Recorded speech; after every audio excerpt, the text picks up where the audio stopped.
Our next panelist or presenter rather is going to be Jackson Enoh, who's going to talk about equity, diversity, and inclusion in the workplace.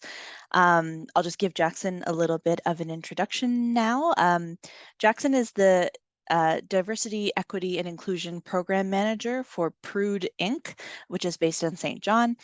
Jackson's multicultural exposure enables him to understand the significance of diversity, equity, and inclusion in driving sustainable development. He's passionate about creating safe environments for high-performance teams to nurture collaboration, communicate effectively, and embrace change. He's been involved with several studies that examined how strategic human resources management policies and practices impact individual, organizational, and societal behavior. In his previous role as a manager and consulting partners for services with the Canadian Centre for Diversity and Inclusion, he partnered with decision makers and various interest groups to promote the design and implementation of human resources management initiatives geared towards addressing barriers to inclusion in the workplace. In his current role as the program manager for DEI with PRUDE, he integrates his panoramic insight into creating programs and strategies aimed at advancing diversity, equity, and inclusion in the Greater St. John region and in New Brunswick at large. Jackson himself holds a master's degree of science in management with a focus in human resources management and labor relations from the Dillon School of Business at the University of Lethbridge in Alberta, Canada, and also a Bachelor of Business Administration in International Business from Vasa University of Applied Sciences in Vasa, Finland. Jackson, welcome to Respectful Workplaces Week. We are so happy that you're able to be here with us. I will be monitoring chat and Q&A as always, bringing forward any questions or salient comments from the audience, but otherwise, please take it away. Thank you. How's that? Perfect. Do you see them? Great. Okay. Yes. Wonderful. So just tell me, just say flip when you want me to flip. Sure. Thank you so much, everyone. Again, sincere apologies that we're starting behind schedule. The many vicissitudes of technology. It's okay, these things happen. So I'd like to welcome you all to this presentation on diversity, equity, and inclusion in the workplace. First, I'd like to thank the organizers of this event. Thank you so much for an amazing opportunity to share on a theme that we consider very important, a subject matter in today's society. I'd like to also respectfully acknowledge the fact that previous speakers have hinted and touched on amazing topics, sensitive ones, in my opinion, and thank you so much for doing justice to those themes the way you also succinctly delivered on your individual presentation. So thank you so much for doing such great work. Next slide, please.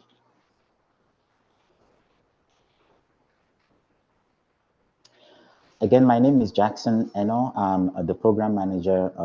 I look after the diversity, equity, and inclusion portfolio here at PRUDE Inc. We're located on the third floor, 165 Union Street in St. John. A brief background on PRUDE Inc. PRUDE Inc. is a non-for-profit organization with over 40 years of experience. Our charter mandates us to pay close attention to the experiences of newcomers as it comes to ensuring that they are well included in the activities of the day here in St. John.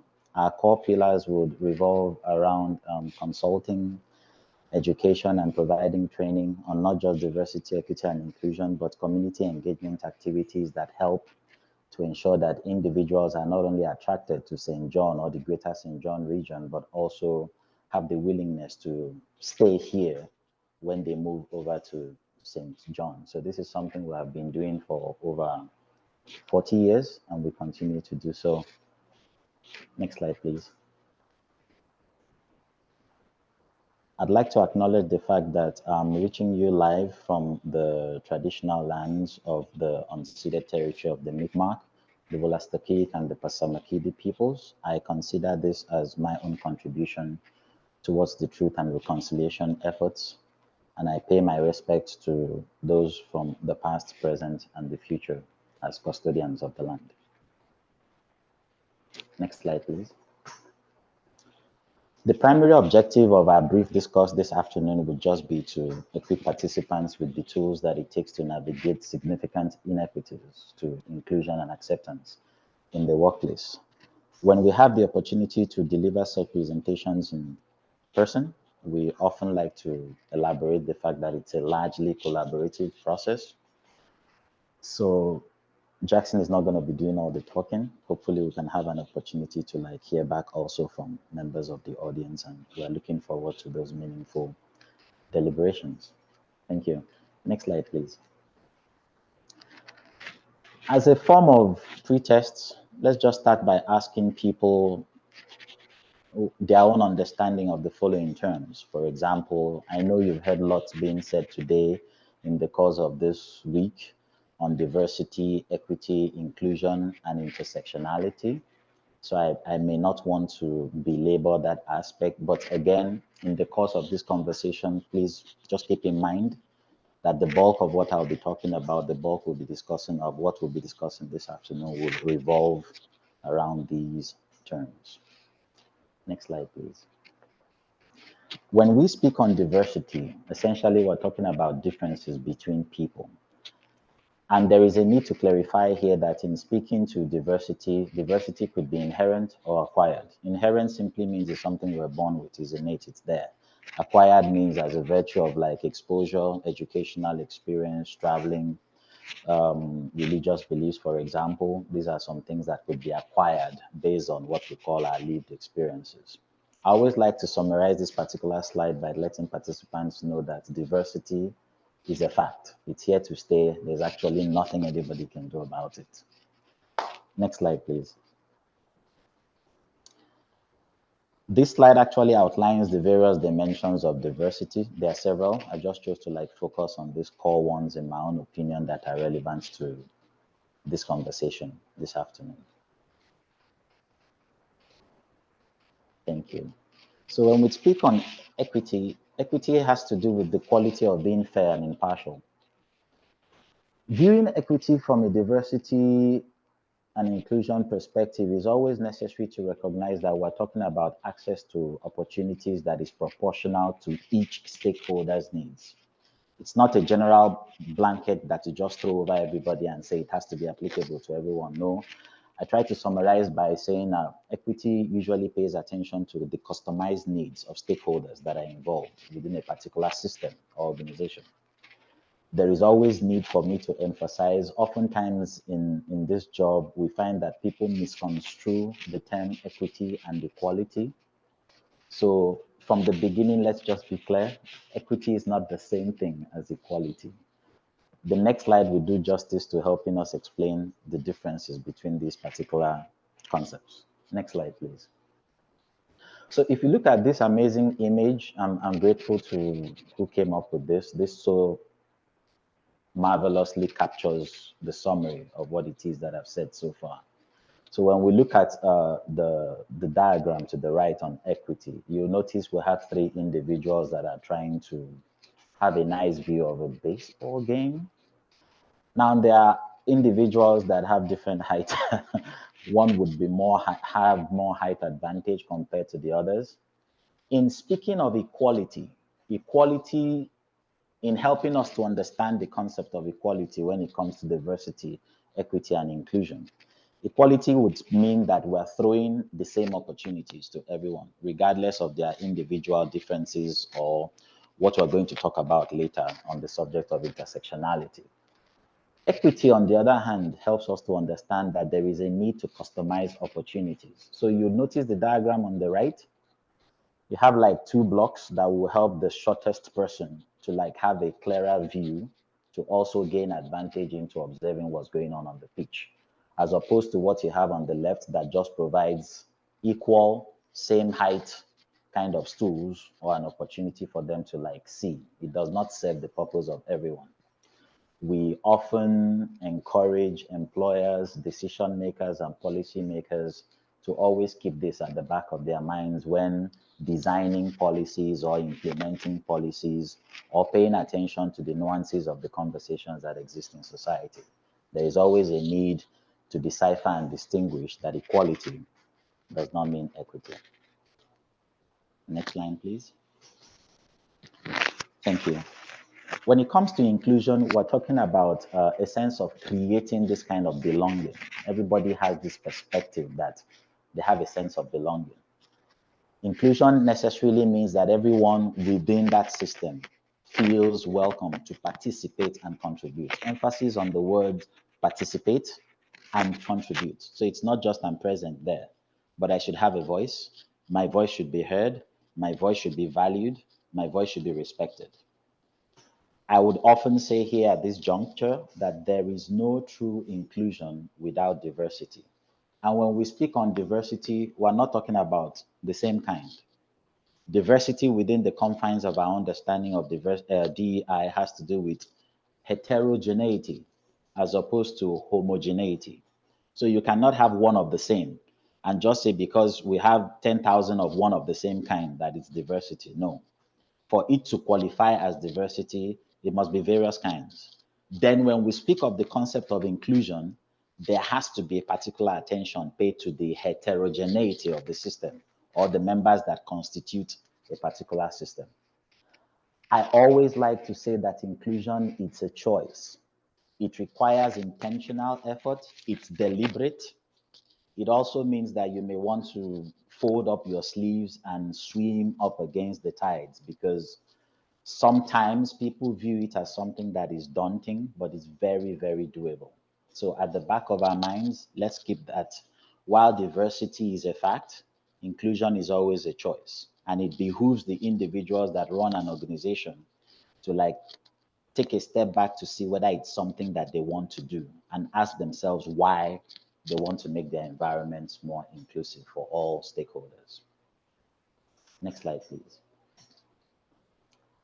We cannot talk on the subject of diversity, equity, and inclusion without paying attention to the need for leaders to understand what it takes to manage multicultural teams. So when we speak of multicultural teams, pay attention to the fact that you're dealing with a system that has to do with people of different ages, people of different lived experiences, people of different cultural backgrounds, religious beliefs, and so on and so forth. That multicultural dimension, that multi-dimension that comes into managing multicultural teams should always be at the front burner in understanding how to run such teams. I say all the time that multicultural teams cannot work well together unless every member, each member within that system feels included, feels respected, and feels valued. So keep in mind the core pillars of multiculturalism: inclusion, the need to feel included, the need to feel respected, and the need to feel valued. The next slide, please. To summarize what it is we've said so far, diversity isn't the same as inclusion. Whereas diversity describes what is, inclusion, on the other hand, describes a style of interaction which is essential for effective organizations. That's a quote from Bill Crawford, and I'd like us to keep that in mind as we go ahead in this presentation. Next slide, please. So when we consider the subject for the day, diversity, equity, and inclusion in organizations, there is always need to recognize that we have to prioritize DEI training at work. We're going to explore some of the benefits of diversity, equity, and inclusion in the workplace when practiced properly. And we'll also investigate or explore on steps to enhancing diversity, equity, and inclusion practices in the workplace. Next slide, please. I often encourage individuals that listen to this aspect of our training to pay particular attention to a concept that perhaps few persons have heard about, or several persons: the need to understand this terminology called intersectionality. Seems like a pretty long word, but in summary, intersectionality helps us to understand how systems of disadvantages or discrimination are perpetuated based on an individual's membership of certain systems or structures.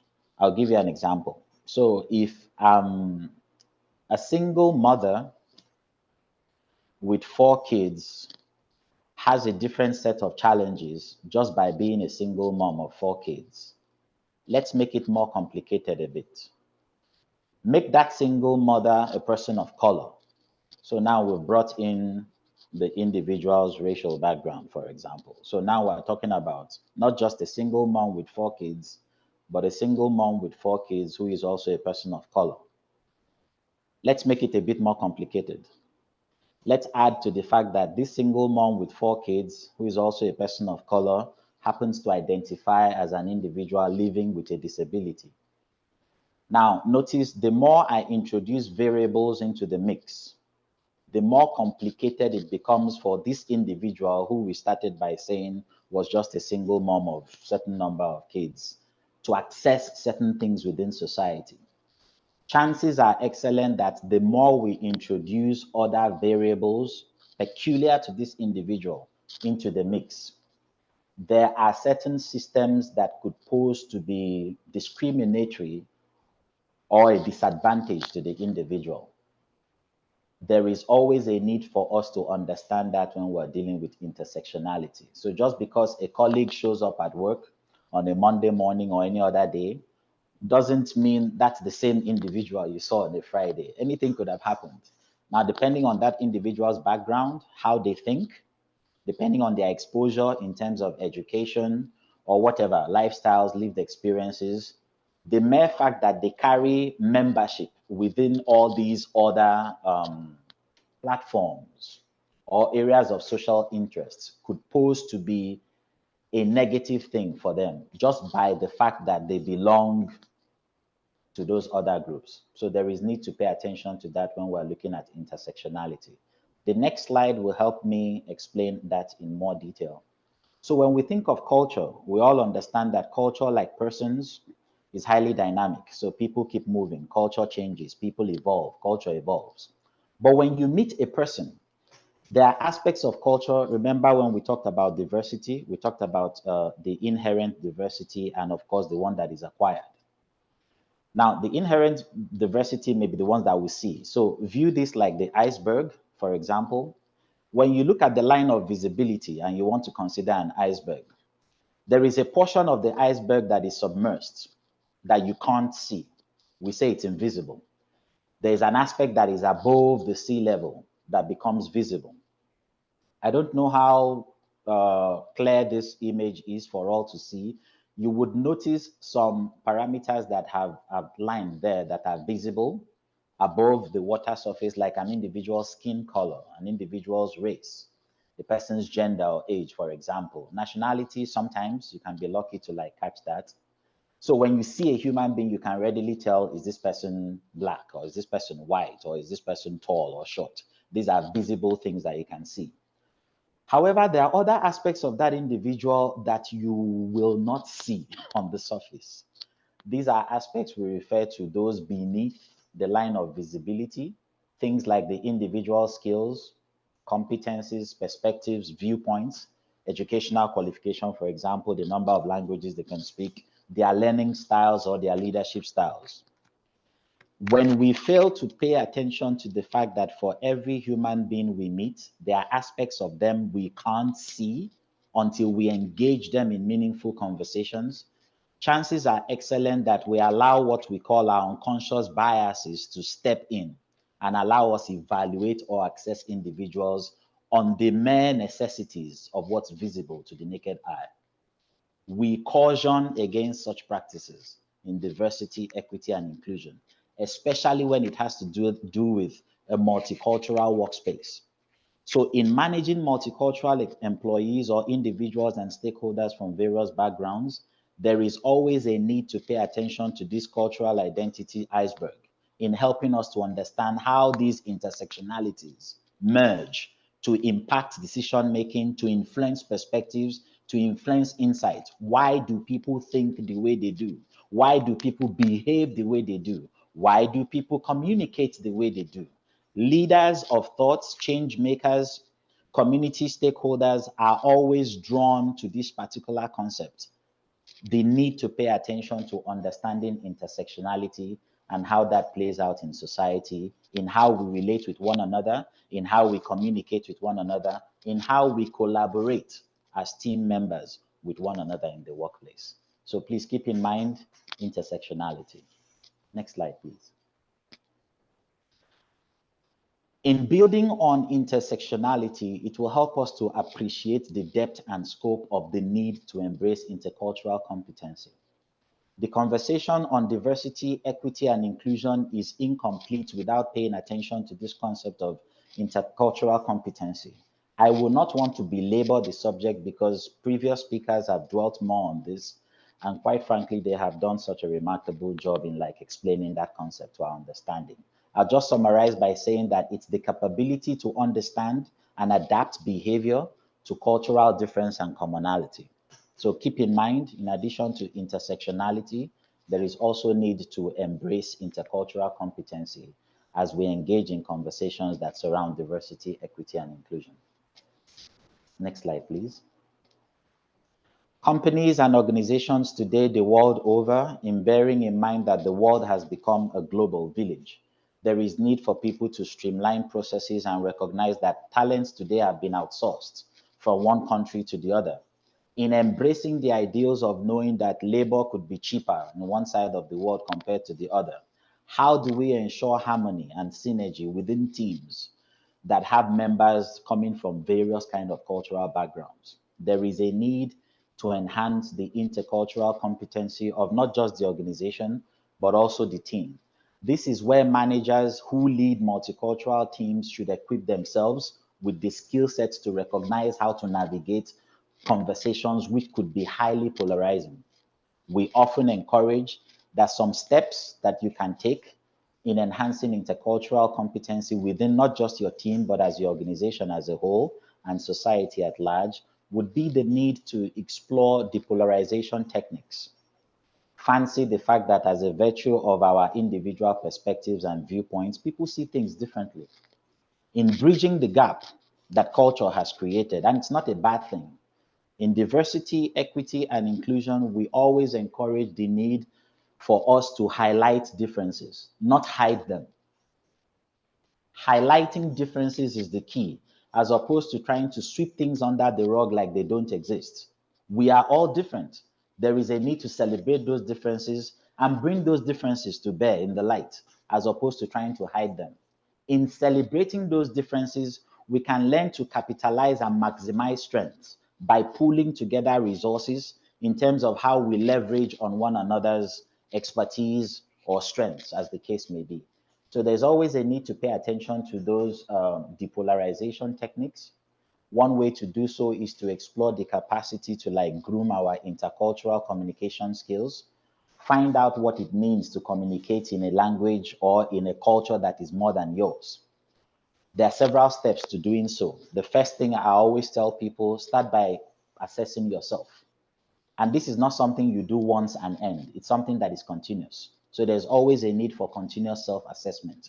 Revisit your values, reascertain your principles, review your biases, because we all have them. The more equipped you are and the more you are exposed to those biases, the better you can ameliorate people's sufferings and tend to minimize the outcome of perpetuating stereotypes. So the key is to begin with yourself. Know your own culture. When you know your own culture, at the back of your mind, keep also the fact that just because your own culture exists doesn't mean it's the only culture that is available. In doing so, extend the latitude to recognize that other cultures also exist. So be aware of your own individual culture. One way you go through that is continuous self-assessment, and recognize, value, and respect other cultures. Cultural awareness is key. One way to do so is to attend events, ask questions. It's okay to ask questions and find out why people of a certain culture do things the way they do. And there is need to always communicate respect. I'll deal with that in a particular slide of what respect means in the workplace. In enhancing intercultural competency, we cannot overemphasize the need to acquire cultural knowledge through skills training. We encourage organizations to bring in cultural activists, cultural trainers to equip their staff and their team. with cultural knowledge on team building and how to view things from a different perspective. So one of the ways to enhance intercultural competence within your organization and your team, and of course society at large, is to acquire cultural knowledge and skills training where possible. Next slide, please. In prioritizing diversity, equity, and inclusion in the workplace, the successful outcome of such a venture can never be achieved without inclusive leadership. Inclusive leadership is key. By that, I mean there is always going to be need for leadership buy-in. People need to see that organization and leaders are walking the talk as opposed to just talking. Is this going to be a compliance issue? What's the goal? What are we trying to achieve when we say we want to practice or incorporate DEI practices into what it is that we do as an organization? Basically, there are 5 approaches to it when you are looking at it. Some want to use it as a compliance issue, want to tick a box and say we've done this. Others would like to use that to like build competence within the team. Others are also looking at a way of honoring dignity within the workforce, whereas others will also pay attention to the need to develop the organization in terms of making it become more effective. So outlined on this slide are some of those things that we can put in place to ensure that we prioritize diversity, equity, and inclusion in the workplace. I would like to emphasize more before we move from this slide, the need for regular check-ins. The summary of that is just feedback. Feedback is important in our line of work. Feedback is important in everything that we have to do in the workplace. Otherwise, people would grow on an assumption. At the end, you find out that your ladder was leaning against the wrong wall. So instead of doing that, to avoid that from the onset and in every step of the process, always ask questions. Check in with people. Are we on track? We said we wanted to do this. Are we on track to deliver? Are we doing what it is or what it was we set out to achieve? Feedback, I consider, is very, very important. We've heard the phrase 360-degree feedback, 180-degree feedback. I believe feedback is both ways, always. So leaders should speak with followers, followers should speak with leaders, followers should speak with followers, leaders should speak with leaders. Internal organizations should speak with external stakeholders because we function in a society, we function in a community. This is where corporate social responsibility comes in. So find out from your host communities what it is that you're doing, the impact of what it is that you're doing. How do they view your organization? It should go beyond just managing your public relations or optics, but to see that you're actually being a stakeholder within your host community that is not just influential, but is also impactful positively. So there's always need for those regular check-ins. Next slide, please.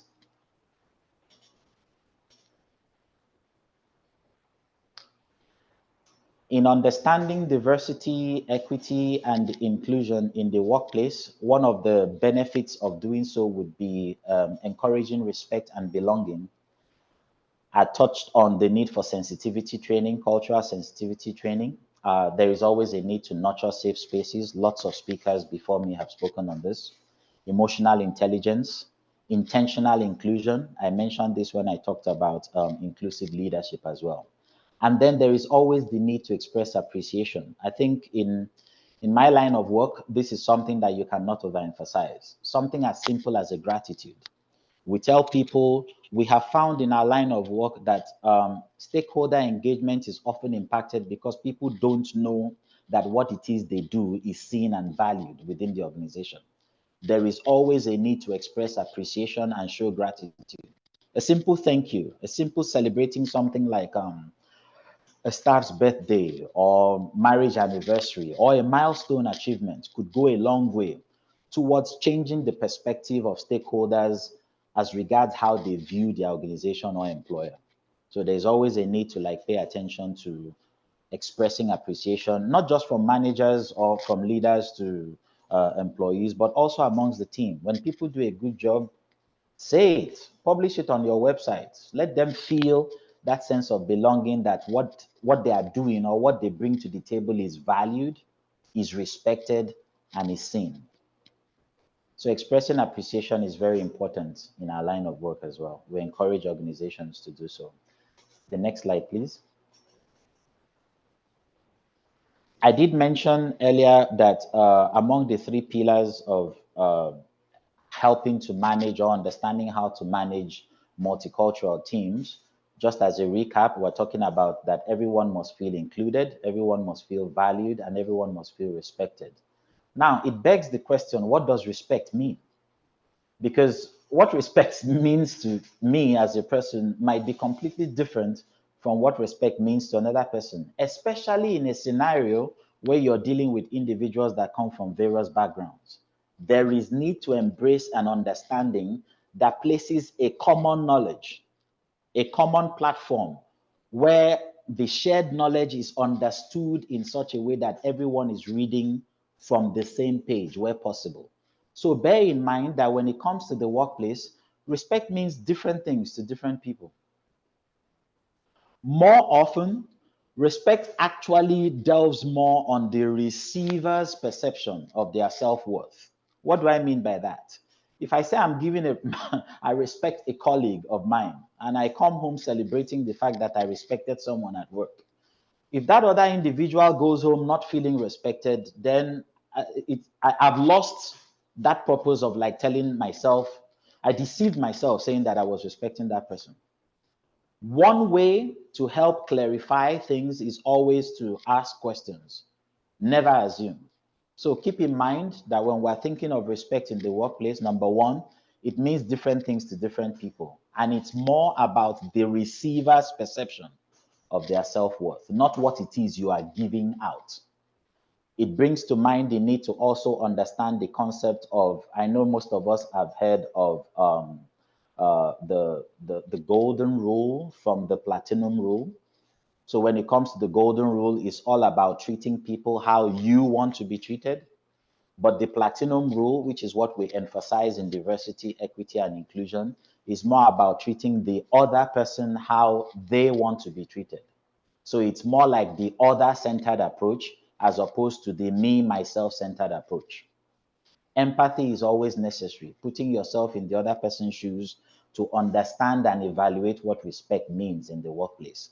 That could really help out in ironing those differences and misconstrued intentions or definitions on how we understand the way to communicate respect in the workplace. Next slide, please. In recognizing or looking at the benefits of diversity, equity, and inclusion in the workplace, this is very important because in making a business case for diversity, equity, and inclusion, would say that robust DEI programs ensure that all voices are heard. Unlike democracy, where majority has its way, will always have its way, diversity lends credence more to the voices of those that have been marginalized, especially if it's become something that is systemic over prolonged periods of time. Then we try to bring stakeholders to the table to have a conversation on the need to revisit structures and systems and policies that have placed people of a particular demographic in marginalized circumstances, such as precarious employment, for example, or the need to like pay attention to policies that do not augur well or tend to place certain members of a particular demographic or group at a higher advantage compared to the other. There is always need for effective representation. That way, organizations can foster a more inclusive workplace. I'd like to say at this juncture, when we talk about adequate representation, please pay attention to the fact that we're not referring to tokenization or tokenism, where you just, in the event to safeguard your optics, you put in people from different places and you say, oh, look, we have people from this background on our board, or we have people of this from this background on our committees. No. The question is, how much autonomy do they have to wield decision making? So it's not just placing people in places of authority, but it also has to do with empowering them to function autonomously and to also create this sense of belonging in terms of decision making. So empowerment is also crucial, not just representation in terms of optics. I'd like to throw that out there. It's important to have DEI in the workplace because it helps us to create a competitive advantage. And overall, this is the path managers and senior leadership will always like to hear. It impacts organization bottom line.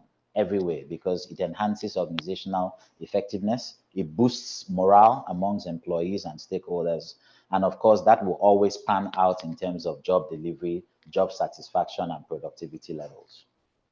Next slide, please. I have talked more on this in terms of the significant impact of diversity and inclusion on performance. And please pay attention to the fact that inclusion is tangible. And when we talk of inclusion, we're looking at fairness and respect, value and belonging. The next slide would present a particular triangle that I love to encourage people to explore and pay attention to. One of the challenges we face in multicultural workspaces today is the need for, people have always complained about lowered employee engagement. Well, we often like to present this particular triangle to them to help promote an understanding of why that could be so. To enhance inclusion and employee engagement, there is always need to recognize that you start with fairness and respect. That's the building block. In a society that is not equitable and where discrimination abounds, people don't feel respected. They don't feel justice is fair. They don't feel social systems are in their own favor. The moment there is a flaw at the beginning, then it's faulty, whatever it is you're going to build on it. Putting in place a system where fairness and respect is key will help you build on issues of value and belonging. Then people begin to find their uniqueness. They celebrate their capacity in terms of their autonomy to wield power. And when I say wield power, I'm not talking about controlling people. I mean in decision making and connectedness. That way they feel the sense of belonging as being stakeholders within an organization or society. As you move higher up the triangle, eventually that will culminate into boosting confidence and inspiration, enthusiasm, empowerment, and trust. Might I say more? In the event that people at this level of self-awareness can become more creative, they're allowed to explore. That's the safe space that we're targeting, where people's creativity can be allowed to flourish without fear of reprisal. But notice if people don't get to that third stage of confidence and inspiration, chances are excellent that they show up at work feeling defeated. There is no enthusiasm, there is no sense of belonging. They are afraid that they might get fired, or they are even afraid that they don't belong, for example. So in seeking to increase or engage employees more daily, there is a need to pay attention to this particular narrative and how to address these concerns that this particular triangle outlines. Next slide, please. I've talked much on some of these, the steps to enhancing DEI in the workplace. I'll just breeze quickly through this. There is always a need to do your homework. Be informed, learn about your history, find out about where it is you're coming from. Ask yourself why it is you need to do what it is you're doing. Find out the resources that you have available at your disposal. Dig into your data, ask questions. Take time to gather those data as people join your organization. Form something that you could use as a longitudinal study to help guide decision making in the long run. Know where you are and how it is you're trying to, where it is you're trying to get to. There is also a need to foster a culture where it's okay to speak up. People should not be afraid of fear of reprisals. Create an enabling environment where people not just feel the sense of belonging, but they also recognize that their voices can be heard, provided they are able to speak up and bring up their concerns in a professional manner.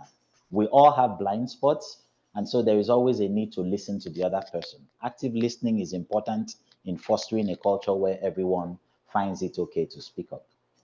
The next slide, please. Please pay attention to your hiring practices, not just in terms of wordings, but chances are excellent that over the years, research has shown embedded in structures, embedded in systems and policies could be certain narratives and rhetorics that tend to favor a particular demographic compared to the other. In embracing diversity, equity, and inclusion, there is need to revisit those conversations in a way that is open and accessible to all. Make DEI a part of your company's DNA. Don't just talk the talk, walk the talk. Allocate resources towards that conversation.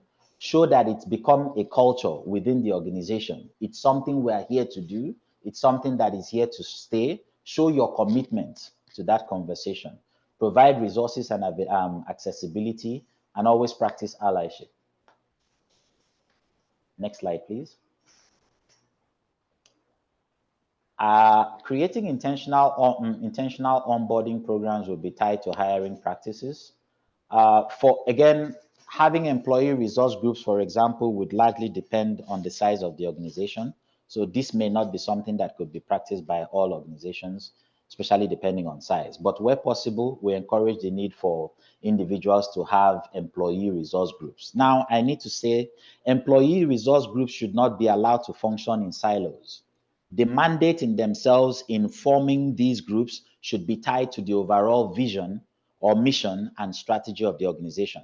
So it's not creating another organization within an organization. No, it's actually creating a set of group of human beings with commonalities that align with the overall objective or theme of the organization. That way, leadership can better understand the nuances or particular narratives that are could be peculiar to just members of a certain group that hitherto they would not have had. Yes. And there's always need to open up those lines of communications. We did talk about feedback and those 360-degree check-ins. Next slide, please.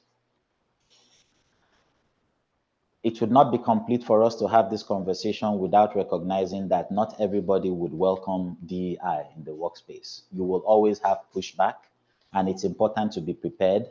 Now, note of warning as a caution, please, when you find those pushback in the workplace, it's not that people hate you.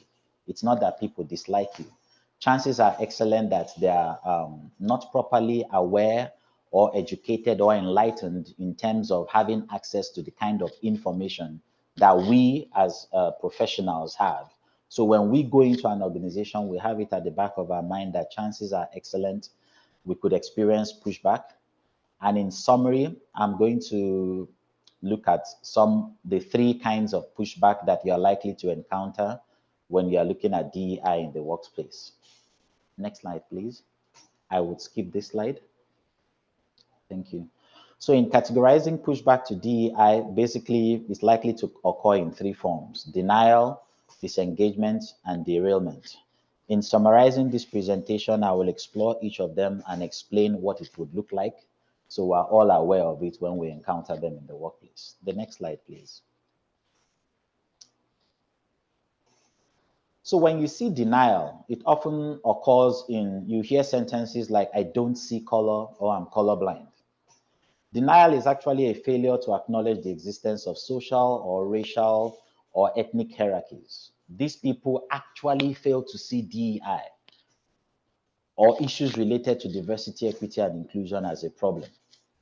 It is sad to note that failing to recognize these disparities could often mean that they tend to invalidate the interventions that we're trying to present, or they tend to belittle the lived experiences of members of particular groups that are actually creating a voice to say these are their own kind of experiences. Next slide, please. Disengagement, on the other hand, will occur when you hear sentences like, this isn't our problem. That way they try to shift focus. There is an unwillingness to take part or support DEI efforts. In that kind of a situation, the perpetrators of this kind of pushback will often, they are aware that issues exist, but actually they don't feel it's in their own individual responsibility or the organization's responsibility to actually resolve it. So oftentimes they try to tell you, you know what, this isn't our problem. Let's actually go focus on something else. And that leads me to the last slide on derailment, where you say our focus should be on other issues that merit our time or that merit our competencies, not necessarily on diversity, equity, and inclusion, race, or gender. When it comes to derailment, we're actually saying these group of people tend to dismiss challenges and they divert focus from marginalized groups while driving attention to predominantly dominant groups in the organization. It can be seen when employees tend to shift attention to other problems, like I had mentioned. Next slide, please. How do you address pushback to DEI efforts? There is no need getting angry. There is no need fighting or punching people. That's not necessary. The main thing we encourage people to do, always listen to the other person. Demonstrate to them that you are willing to understand their perspective. Bring people to the table. Let's have a dialogue. It's okay to disagree. We will disagree. But when you help me see things from your own perspective that hitherto I was not privy to, chances are excellent that it lowers my chances to oppose your initiatives. Always ask questions to clarify concerns. I can never overemphasize the significance of that. The power of how a simple question could help to change the course of a narrative. It could alter the trajectory of a conversation by helping to clarify meaning and provide understanding. Please pay particular attention to definitions. Definitions are so important because people often tend to skew meaning where there is definition. And so they box in themselves because a definition of a thing has said it should be this way. Chances are also excellent that definition should evolve. It's dynamic. So don't lock in yourself into a particular definition and say things are cast in stone and they should always be this way. So let's keep an open mind when it comes to addressing pushbacks to DEI efforts. There is always a need to communicate your goals and to ensure that you hold firm and compromise. You don't have to, it's okay to compromise where it's necessary, but your principles are your principles. You have a message you want to drive home. Please don't attack the person, attack the issue. Don't let your egos come in and influence how you make decisions. So these are some of the steps we encourage people to like adopt when addressing pushback to DEI efforts. So our last slide, if I were with you in person, I would have asked what stood out to you. Next slide, please. If there is anything in this conversation that surprised you, if there is anything that is new that you've learned, did you find something unsettling or potentially uncomfortable?